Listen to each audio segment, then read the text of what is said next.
سیدنا ابی بن کعب رضی اللہ تعالیٰ عنہ فرماتے ہیں کہ میں نے عرض کیا، اے اللہ کے رسول صلی اللہ علیہ وآلہ وسلم، میں آپ صلی اللہ علیہ وآلہ وسلم پر کثرت سے درود بھیجتا ہوں، اپنی دعا میں کتنا وقت درود کے لیے وقف کروں؟ آپ صلی اللہ علیہ وآلہ وسلم نے فرمایا، جتنا تو چاہے۔ میں نے عرض کیا، 1/4 صحیح ہے؟ آپ صلی اللہ علیہ وآلہ وسلم نے فرمایا، جتنا تو چاہے، لیکن اس سے زیادہ کرے تو تیرے لیے اچھا ہے۔ میں نے عرض کیا، نصف وقت مقرر کروں؟ آپ صلی اللہ علیہ وآلہ وسلم نے فرمایا، جتنا تو چاہے، لیکن اگر اس سے زیادہ کرے تو تیرے لیے اچھا ہے۔ میں نے عرض کیا، 2/3 مقرر کروں؟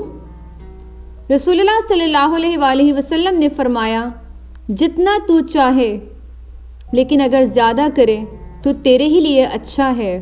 میں نے عرض کیا، میں اپنی ساری دعا کا وقت درود کے لیے وقف کرتا ہوں۔ اس پر رسول اللہ صلی اللہ علیہ وآلہ وسلم نے فرمایا، یہ تیرے سارے دکھوں اور غموں کے لیے کافی رہے گا اور تیرے گناہوں کی بخشش کا باعث ہوگا۔